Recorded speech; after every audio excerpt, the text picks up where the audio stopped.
Hello and welcome to another episode of the Principal Liner Notes podcast. This is Sean Gaylord, and this is a reunion gig, if you will.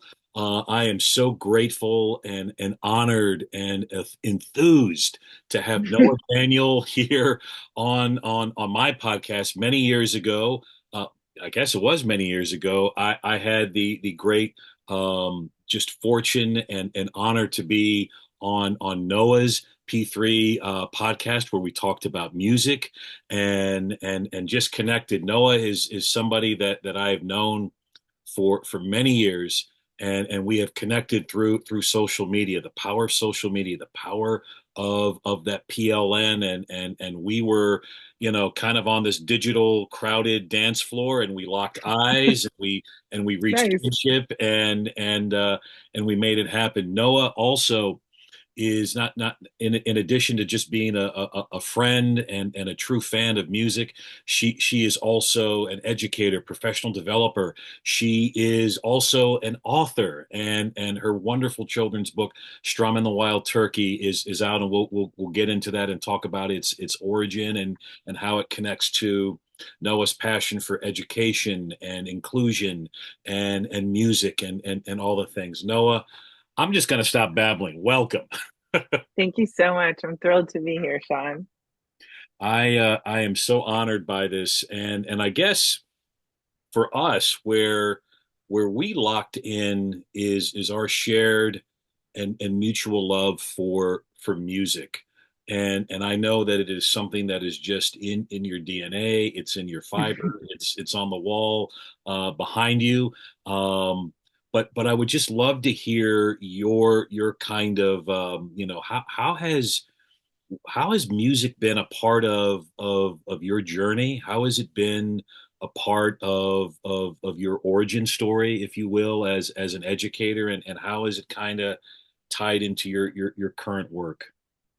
That's a great question. I think that I talked about it in my TED Talk, how important music is to me, but I'm not an audiophile. I worked in a record store when I was young. It was my dad's store, and it was like being immersed in music my whole life. And so every beat of every transition has a soundtrack. And what was really interesting is when Stephen Hurley said to me, Noah, you have a podcast in you. I'm like, what kind of podcast could it be? And I said, oh, what if it was a project from my class and I took, three songs and I made it the personal playlist project, and it was my first hosting of podcasts, and I love talking about people's journeys through their musical story. So you share a nostalgic identity and pick me up song, and even though copyright law prevented me from continuing with that epic show, it really gave me an opportunity to see how much music is infused in my teaching practice and in how I think.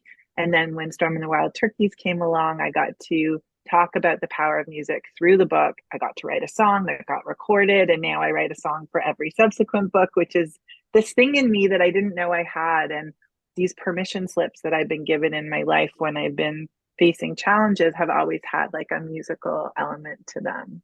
So that I think is the best answer to that first question, Sean.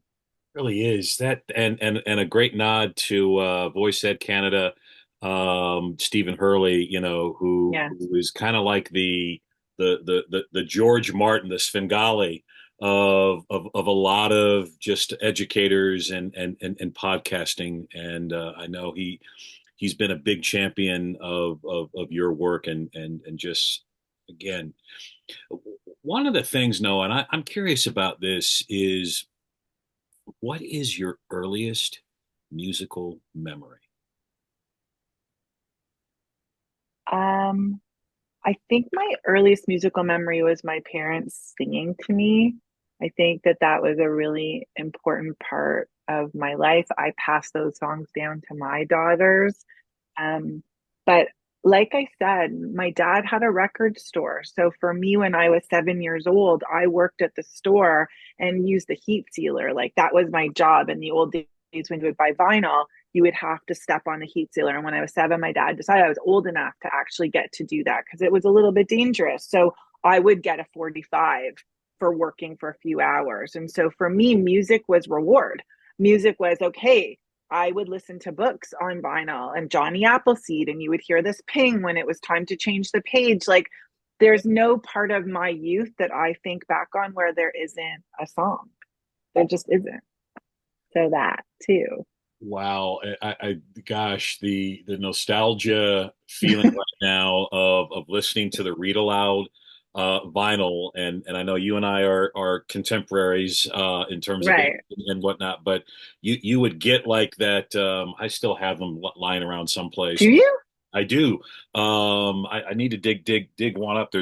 I'm surrounded by vinyl right now, so but I still have those, and my mom held on to them, and I remember I got them, and I have like my Superman, read aloud power records, and you would hear the little ding, and turn the Yeah. page, and oh yeah, that's probably, that's one of my earliest music memories. For me, I think the first song I recall hearing is "I Can See Clearly Now" by That's Johnny such a Nash. good song. Great, Yeah. great song, and that's just always been one that just kind of stays with me. Now, you had mentioned, I'd forgotten this, that you grew up in a record store, so that what was that like? I mean, that must have been heaven on earth. Well, it's funny because I, as the child of somebody who owned the store, I had to be better than anybody else. I had to know my stuff. I had to know where to find things alphabetically. And if it was a person, it went by their last name, or if it was a band, it went by the band name. So those were little things. But like, I took pride in the A frame and knowing what was in what order so that I could find it quickly for customers. And I loved when people would come in and say, I want to get this gift for somebody, they're this age and this is what they like, and we would start talking and I would make these musical suggestions, and so it was such a rush when I would find the right match for the right person. And I just love those interpersonal experiences. But I also, you know when you're a part-timer and you're in the store at night and not everybody's around always, I would play songs and just entertain customers. So like, I remember when Meatloaf, the compilation came out, and I would actually like perform Paradise by the Dashboard, like in the store. It's not for everybody, but for me it was like incredible. Or at Christmas time, when A Very Special Christmas came out and you had like rock music Christmas songs, I mean, I would just play them over and over because it was the best thing, because Christmas music was perpetual at that time of year, and it just really made it that much better. So there's so many elements of working in the store, in terms of serving people and in terms of matching music and in terms of, knowing what was out there. So I have like this eclectic knowledge of music, and I love the paraphernalia. And in those days nobody got a profit from upselling anybody, but I just wanted to make people happy and make sure that, if they needed a spider clip, I would remind them to throw that in with their purchase. So it kind of helped me think about music in a funny way. And then my dad really prided himself for his Christmas parties for his staff. He would gather all this swag from different distributors. And so on my dining room table, there would be music books and there would be like rock t-shirts. Like, it's funny. I don't remember if I sent this to you. Did I ever send you a Strum and the Wild Turkeys t-shirt? No, So no. like, when we were designing the clothes for Strum, I was thinking about all of the t-shirts from the store. And like, my dad would let me choose one thing. Like, of all this plethora of musical things, paraphernalia, I could choose one thing. And I would often, choose a shirt, or I would choose a poster. My parents' basement is still lined with every poster that I put up down there. So for years I collected posters, not because I could resell them, but I would go and visit them and like just unroll them and think about where I was when that album came out. Just, yeah, being a music store kid was a lot of pressure because I had to be good, but also really beautiful memories. Hmm. That really is a beautiful memory, and I know in the questionnaire you dropped a couple of kind of music titles, and one that really stood out to me, and I had to kind of upgrade my vinyl version because I played this album into the ground, was Neil Young's Decade, with Your Countrymen and just My countryman, yeah.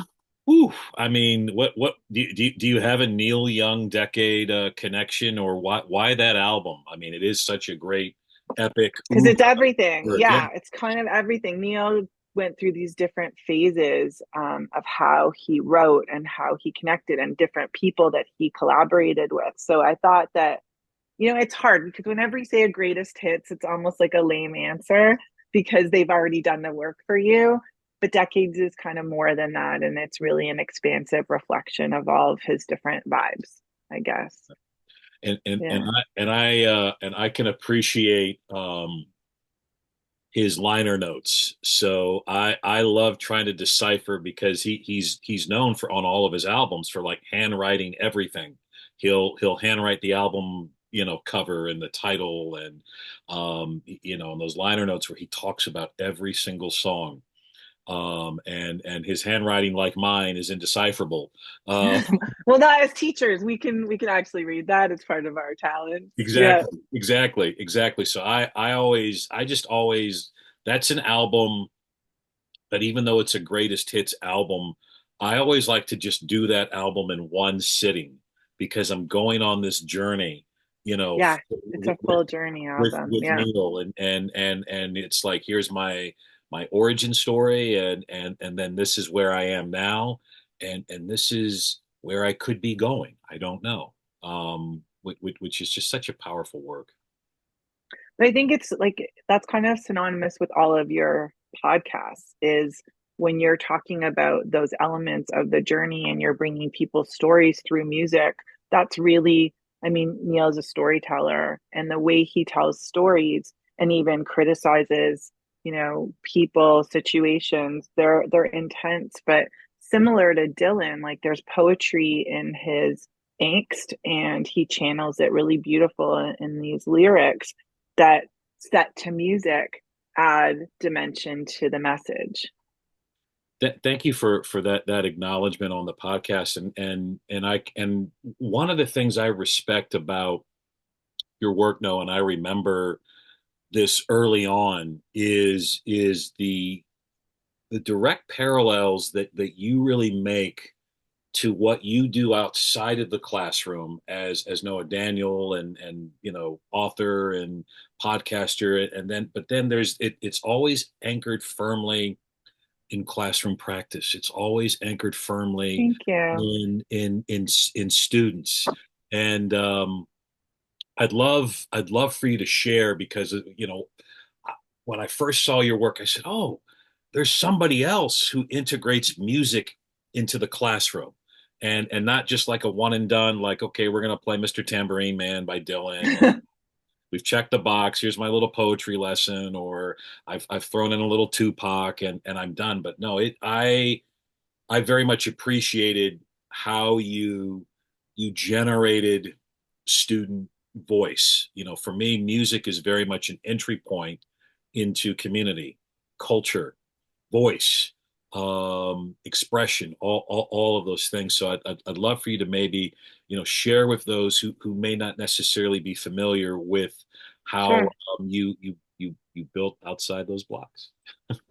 Well, I'm going to start with talking about the podcast because the podcast came from a project in my classroom. And when students share like a nostalgic identity and pick me up song, you have like songs in first languages and you have stories of, you know, people from around the world coming into the room. And so all of the culturally responsive pedagogy is alive and well through that project. But when you talk about identity work, for so many students that are into music, you learn a ton about them through their musical selections. But for the kids who aren't into music, you realize what they are into because music really is everywhere. So the video game song that they end up playing from their Fortnite choices or the game show that they love so much, there is no place that there isn't a beat for. So music is a great way to bring who they are into the classroom. But I usually start the year annotating lyrics. Like I use lyrics like I use poetry in the classroom. And we look at the cadence and we look at the messaging and all of those elements. But when I wrote Strum and the Wild Turkeys, what's so funny is I wrote the chorus of a song into the book. And I didn't know it was going to be about belonging, inclusion, and the transformational power of music, but that is who I am in the classroom. And So to be able to write a book, I was originally commissioned to write this book. And when it was done, I said to the guys who commissioned me, I'm so sorry, but I need this in classrooms. I know exactly what I want to do with it. And I started writing all the copy for a website that I imagined I was going to create for teachers so that they could use the book because I knew what I wanted to do. And then as I started to read the book in classrooms, kids were like, oh, I'm Strum, and oh, I'm Strum. And regardless of ability and the different neurodiversity, everybody was connecting with this character who has a disability, he has an imperfect plume, and as a peacock, he really feels different and then sings the song different is good and embraces it, which attracts the band of wild turkeys who are called the wild turkeys to him. And then when that was done and I was doing the song at different readings, I would be like, okay, throw out a genre, and I would riff a different melody for the chorus. And one day I was reading to 400 kids in a school and I was playing with a melody, and my daughter, who was much younger at the time, was like, Mom, that's an earworm. Like, you have something here.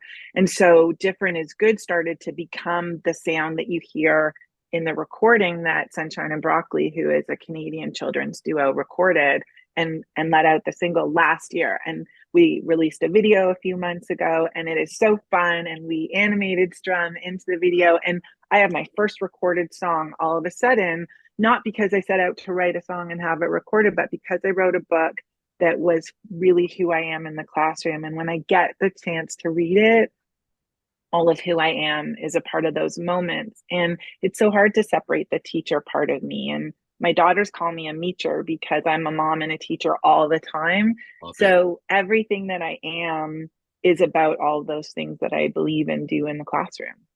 Absolutely. Meet your eye. You got to hashtag that or make that a t-shirt or that's another book or something. That's Maybe absolutely one day. brilliant. I love it. That's all my girls. They come up with names for me all the time, but that's the one I'll share with you.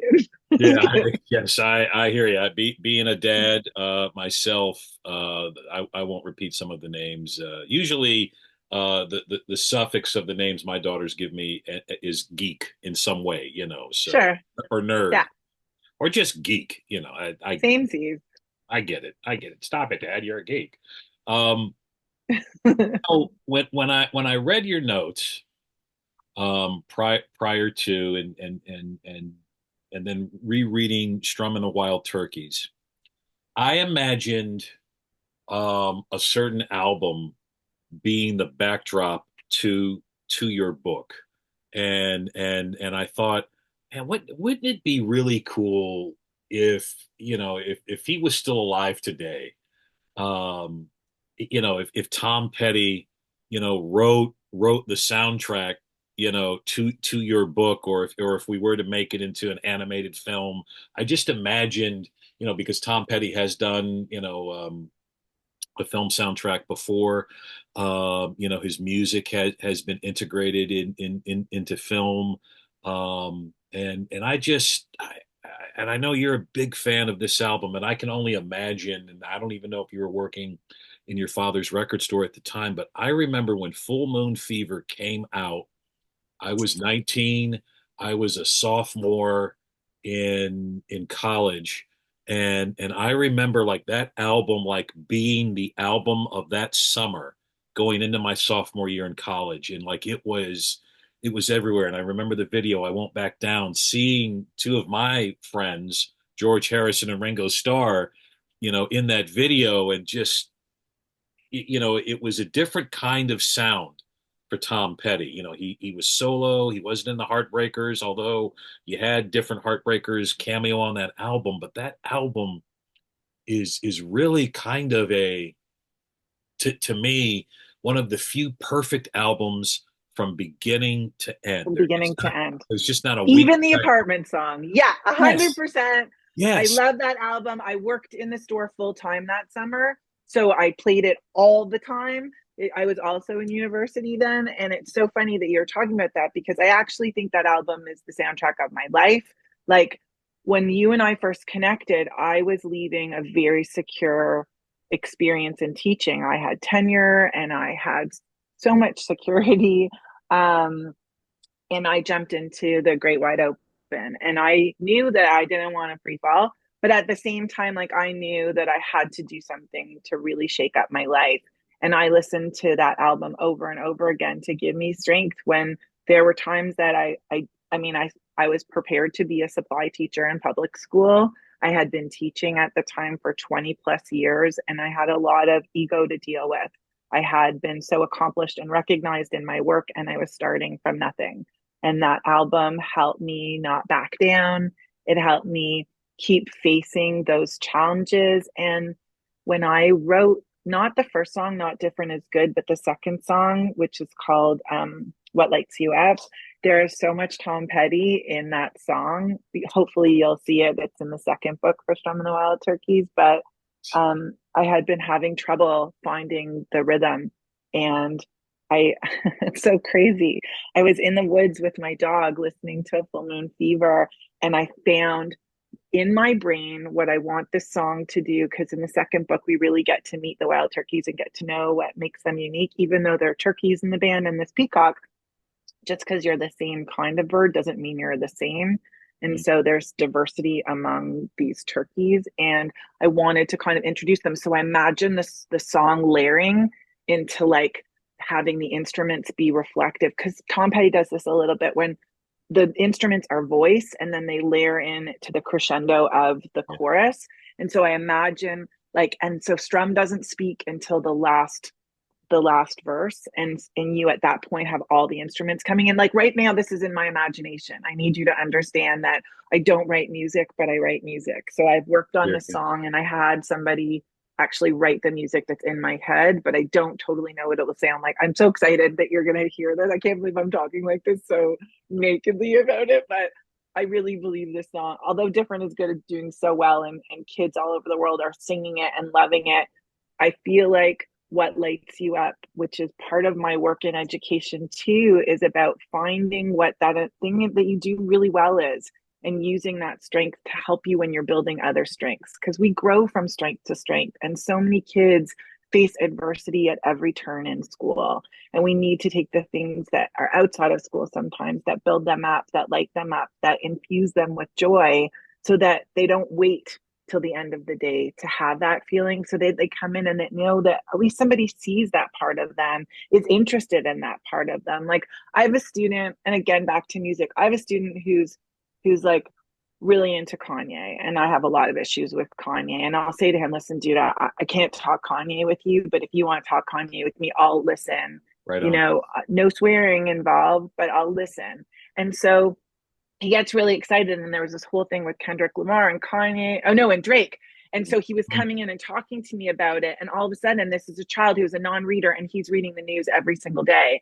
And it was just a really important reminder that the things that light you up are conduits to learning, and if you can tap into that in the classroom, you can really invite the whole child into their learning experiences. And instead of saying, well, I'm personalizing learning for you because I've decided how I'm going to speak to you, you're constantly creating listening experiences where who they are is not something you've decided, but something that they are in that moment. And all of the different intersecting social identities have a place in your classroom because, you're building outside the blocks and there's always windows and ceilings open for possibility. Mm. Yeah. I don't know how Tom Petty just turned into that, but I was just riffing. That's how I feel. No, well, Tom Petty is known for his riffs and his hooks, and no, that And his bare feet on the carpet during a show, which is really, I wish I could be barefoot teaching. Then I would be my whole person, but yeah, not for now. very much missed. Yeah. I said this. I had Darren Peppard on a few weeks ago, and he mentioned the Full Moon Fever album and how it was big for him. And but we took Tom Petty for granted. He was just I totally agree. he was Even in the always traveling Wilburys, for sure. yes, Yeah. yes. Just took him for granted, and I have recently been um kind of rediscovering some of his work, Wildflowers, and his Oh, stuff he did after Full Moon Fever. although I really like the Miley Cyrus version, I'm going to tell you, but Yeah, Wildflowers is a special song. it is beautiful. Why is it special for you? Because I'm a wildflower, and I've like the thing even about my work around belonging. Like I still search for belonging, and I believe that there can be a garden of wildflowers in a classroom, and I think that I can find myself among the wildflowers, but there are days that I can't, and I need a song to remind me that I can, that there is a place for me. Hmm. So that, yeah. That kind of, in some ways, echoes a little bit of another kind of work that you do with the mentoree, and Mm. how it is very much about invitation and connection Interesting. and and Yeah. and and and compelling too on a different level. So for those who are not familiar with that kind of that side road, again, all your roads intersect, but I'd love for you to They kind of do. explain about that. So when I was at that school that I was in this terrible situation, I had a mentor who changed my life. She would say to me, the kids are talking about your projects in the hallway. Like, what are you doing with them? And I'm like, I don't know. I'm like building outside the blocks. I don't know. And she's like, let's unpack that. And I would meet with her every week and we would talk about what I was doing in the classroom. Cause when you're a teacher, you don't know that you're doing anything different. You're like happy the kids are happy, but that's all you know. And Right. through her playback and questioning and insight, I realized I had to develop an entire approach to teaching. And I'm like, I don't know. Wow, this is so cool. And she's like, well, what do you have in common in all your projects? And I saw that there was, autonomy and community and connection, but also curriculum. Like there was real skill being built, but over time, not always like the snapshot. Students had multiple experiences to build skills like presentation skills or collaboration or whatever it was. And because of her, I started writing about my Building Outside the Blocks project. And because of her, I called my consulting practice Building Outside the Blocks. So when I left, I'm like, doesn't everybody in education deserve to have a mentor who can help them actualize and ask questions and unpack and deconstruct? And then I thought, And then I had been invited by Stephen Hurley onto On Ed Mentors, which was a show that Derek Rodenizer had hosted. And then he left one day and kind of gave over the hosting duties to me. And as I'm building the show, I'm at the same time learning that everybody's learning from each other. So why can't we create a space, a community where teachers can access each other regardless of where they are in the world? Like there are certain things that are contextual. There are mentors that you have in the building that can talk about, what your board or what your district is doing, but there's mentorship and education that can span boards and borders. And in the last 5 years we built the mentory, and I have a team that I work with, and we support teachers in so many different ways through different forms of mentorship. And I feel like this is one of the things that I'm able as a legacy to leave in education, hopefully something really sustainable. So I'm working on that part of it. But you join the mentory for free. That was really important to me, that it would be low barrier to entry and anybody can get a mentor and become a mentee, because I have a mentor and many mentees all at the same time, because we all have something to teach and we all have something to learn. Like if we're going to be these perpetual learners in education, then being a perpetual mentee means having a mindset that there are people that are resources, and whether you access them ad hoc or you go through something like the mentory, it doesn't have to be a program. The process of mentorship can help you feel better, can help you learn, and can really contribute to your sense of efficacy in and beyond the classroom. I know that my mentees have benefited from all of the mistakes I've made in education, but I don't go in trying to fill an empty vessel. I go in trying to meet them where they are and build onto their skill sets and give them the confidence that they can find their own voices in their teaching. And I love the work that we do at the mentory. So it's so funny because it all falls under my Building Outside the Blocks work, the writing pieces and all the things that are coming from that, and the mentory, but I could do each of them as my job. I'm so lucky that I'm a teacher in a classroom, because each of those jobs are enhanced by the fact that I am constantly with students, I'm constantly immersed in teaching, and I know authentically what's happening on the ground. I never want to be so removed from the work that I'm doing. So I have this interesting life where I teach part-time, and I build things for educators and for students, and really everything comes back to those ideas about connection and belonging and inclusion. It really is a beautiful tapestry that you weave, Thank between you, Sean. classroom and then outside, and it all just kind of intersects in so many beautiful ways, like a tapestry, and the pun Now is, we can talk about Carol King. Yeah. yes, it's totally intended. So I I do think as I do the podcast, I always again think about that isolated teacher or leader or educator who whatever role that they may have, who doesn't have a Noah or doesn't know that like Noah, well, wow, there's this kind of other um kind of hill that I can go over and weave my work in and out. Just again, how you just kind of explain that. So for that solitary educator who's kind of looking over the fence and looking for something beyond the classroom or looking to kind of spread their wings a little bit. What advice or what mentoring or wisdom would you share? How would you meet that person where they are to help them go, well, wow, you can do this, or have you thought about this, or how might we? I think I'd really need to meet the person and know where they are. I don't know that there's something general I can say. I wish there was like some beautiful thing that I could Sure. answer, be like, yes, spread your wings and fly. But I truly believe that fear shouldn't stop you. I Mm, think that there are so many ways that you can get support in education. We just don't talk about it enough. We give answers like, we'll try yoga or try this. And these are like in the box ideas and they're helpful, but we don't build that mentorship mindset. So I think when you talk about a lone teacher, I want to say you're not alone.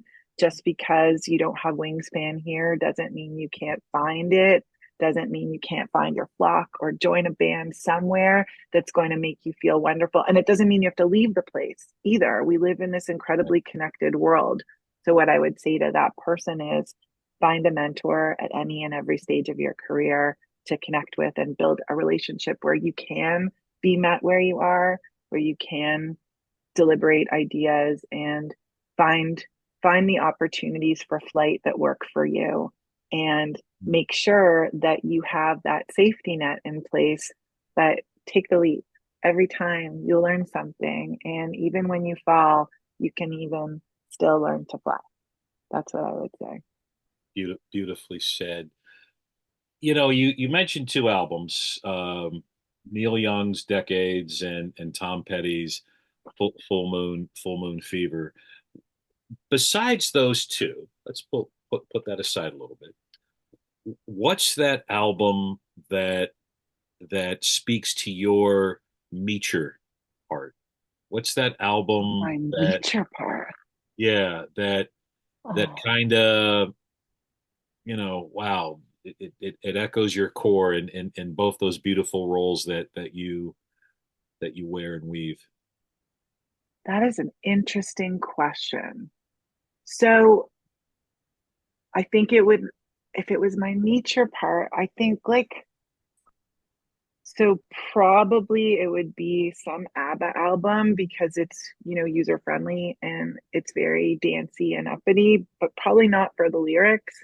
So, I mean, I have so many ideas. I'm like channeling Carole King Tapestry because you brought it up before. Totally. And I, I, one album that would me, this is a good challenge, Sean. I might have to think about it a Yeah. little bit longer. Like,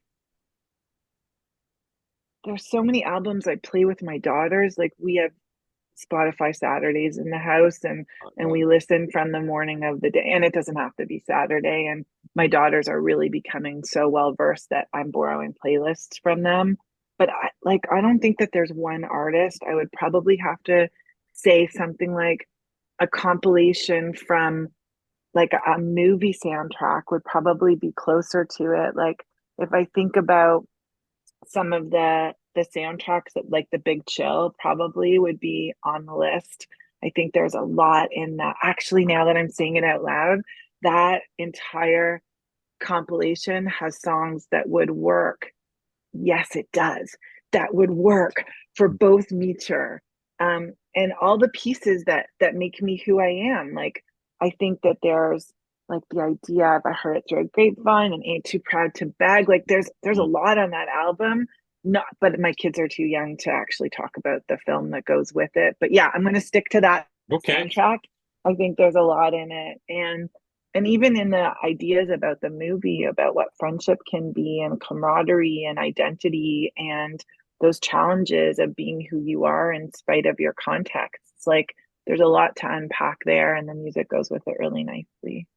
I was Totally. not prepared in any way for that. I want to think some more though. Yeah, no, we'll keep the conversation going, and I can see elements like even ABBA, if we were to take it through the lens of Mamma Mia and how those songs Yeah, very much, if we look at both those films, there it is very much a story of mothers and daughters. I mean, that's the whole. that's actually so true. I just got shivers. That's so true.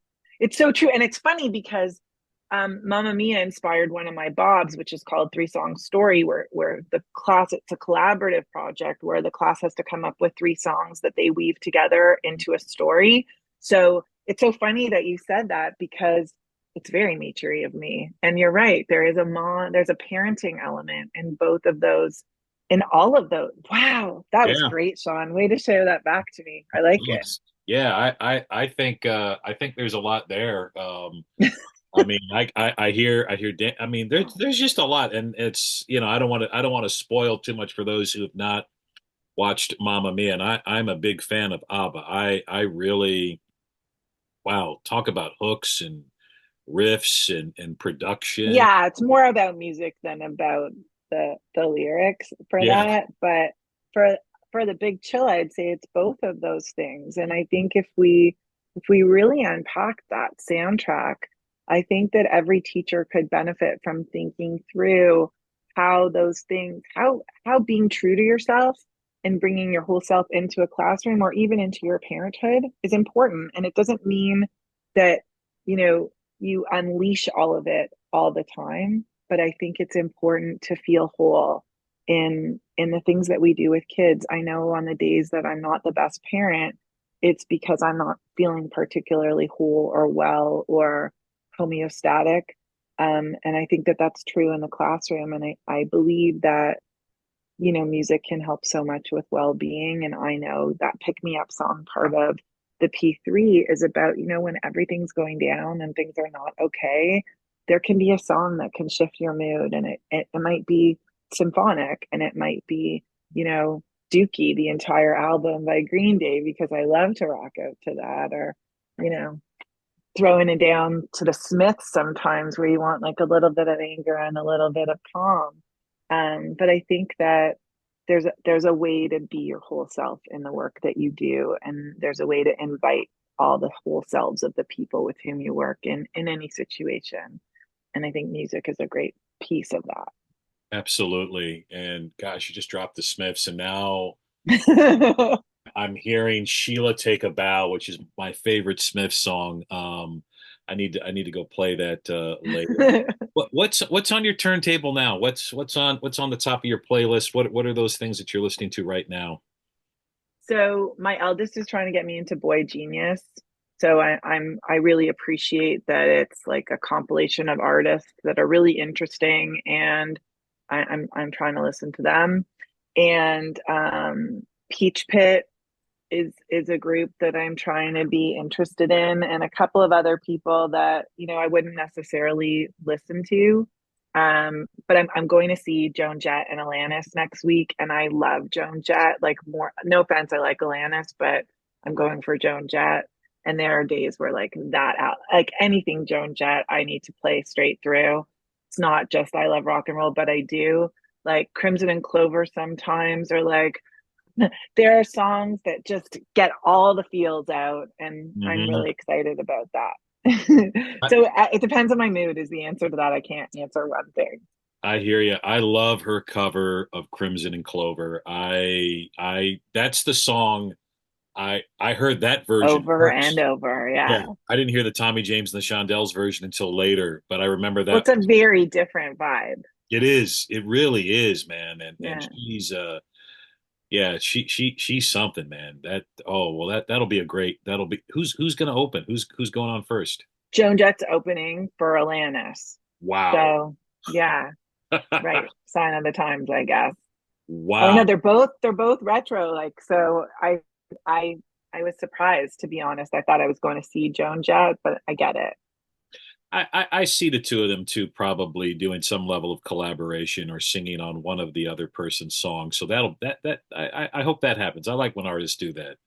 I love when artists do that. You It's know, super fun. yeah, and they Yeah, like just when Coldplay brought in Michael J. Fox this weekend, that was something. And then you hear Johnny B. Good layered into, oh my God, it was mind blowing and emotional and beautiful. And so many things at Glastonbury this year were upsetting for me. Um, anyway, but that was a really beautiful moment. that really was that justifiably went viral. But you're right. I love Yeah. when other musicians fanboy or fangirl out. I think the one that I'm thinking of maybe about it was about a year ago when Joni Mitchell at the Newport Folk Festival, Yeah. and you just had Brandy Carlisle and Winona Judd and all of them just in awe, and then but she was also in awe of them. There was just this kind of, I love that interplay when musicians do that, especially when they're like iconic, Yeah. and Well, use. look at Beyonce and Dolly Parton, or even like when Miley did Jolene. Like it's really, and then they sing it together, and you just can't not cry. Like it's just from your whole body. You just want to celebrate. But again, like how music has this universality to it and this timelessness to it, and to see people valuing people not because they're older, but because they're wiser and they have so much still to give. Like it's a really beautiful thing. And when Robbie Robertson died, and you think about the band, I've been watching Mrs. Henry, who travel as Chest Fever and play the band. And it's so amazing to watch them bring in all these different artists wherever they go to sing these songs. And it reminds you, of that, like the entire experience of seeing people celebrating other people's art. That's Yes, a really special thing. agreed. We could So talk a lot. so beautifully stated, like and that's to me why The Last Waltz is in my top 10 Films. all-time favorite Yeah. films, Yeah. period. Yeah. Because it's the band and this and it's them kind of saying goodbye to each other. Really, they're saying goodbye to Robbie Robertson because he's done. He's kind of done with being on the road. But then just this celebration and all of these influences. I love that scene when Clapton comes on, and they're playing further on up the road, and Clapton's guitar strap breaks, and he goes, Robbie, and Robbie just picks up the solo like, oh, it's just I'm gonna there's. watch again. I can't even think of that right now. Yeah, That's it's a so great, funny. great scene. You'll check it out. If you blink, you'll miss Okay. it. But it's Clapton soloing, right? He's doing the first solo, and his guitar strap breaks, and he just goes, Robbie, and Robbie picks it up without missing a beat, literally. And there's just so many beautiful moments in that film. But I love how you frame that, Noah.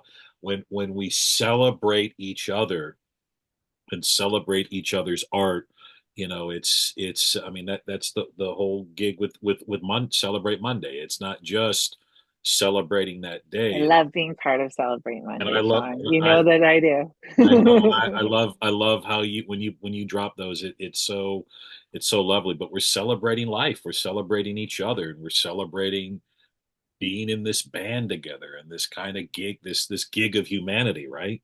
It's But so you beautiful. did that with your book. Like you found a way to take the Beatles and infuse those ideas into what we do in the classroom. And I think that that harmony that we can achieve when we learn from people who collaborate, those are the transferable learning skills that we're trying to cultivate in school. Those are the things that are intangible for the future that we don't know, but certainly tangible for the versatility that we want to breed in our learners. I know we could talk all day. We could. I have so many thoughts in my head about the parallels for music and collaboration and bands and the challenges that come with all of that. But the great art that lasts throughout time that they produce.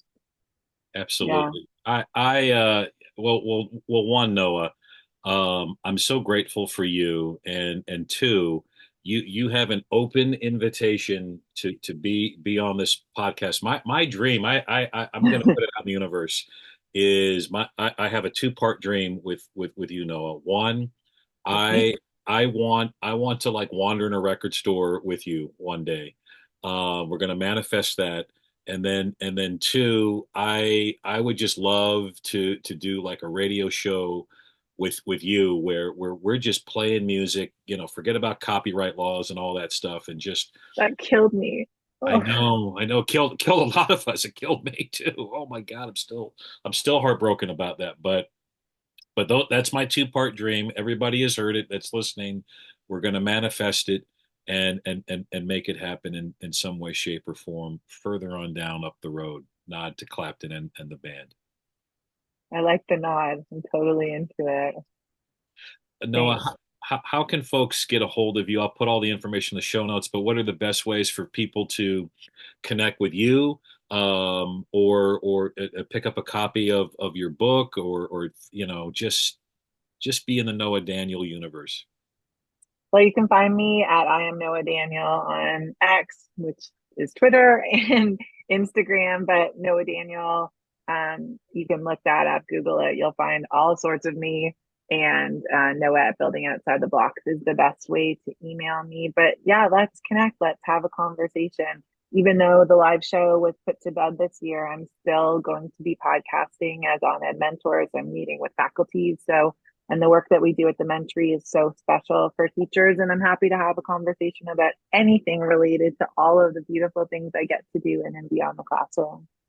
Well, thank you, Noah, for sharing that. And I'll be sure for those that are tuning in to put all of those links into the show notes. I really recommend you take a deep dive into Noah's content. It is powerful, it is compelling, it is sincere. I thank you for mentioning the TED Talk. I'll probably put that in. It's one of the best TED Talks I've ever heard, and Really? really, I love that. I do, seriously. No, it's in the whole music thing. It's from the heart, and so I I will put all of that in there, Noah. And for those that are tuning in again, Noah Daniel, Strum and the Wild Turkeys, pick it up. There it is, right there. I'm happy to come into your classroom and help everybody rock their differences. Yes, that's the gig. But Uh, Sean, I want to get you a shirt. Like I brought it because I want to get it to you. So we oh, need to have that conversation. Definitely, I would be honored, and I will wear it with great pride. Just as I Okay. have a copy of your book prominently on display in my office. So I'll have to take a picture of that and share that with you. In my new Okay. office, I've got your book. I've got a few books lined up, and yours is front and center. Thank you so much. Thanks for this time. It was really nice to talk to you always, but especially today. Oh, I'm grateful for you, Noah. As we sign off here on the Principal Liner Notes podcast, as I typically share, don't forget to share with the world your dreams, your visions, your ideas, your song. You've got music, just like Noah's got music, and that music connects all of us into one beautiful symphony wall of sound that makes the world a better place, because the world needs you and you help make the world a better place. This is Sean Gaylord from the Principal Liner Notes podcast with my bandmate and partner and colleague and record store aficionado, Noah Daniel. Thank you for tuning in, and I hope to catch you on the flip side.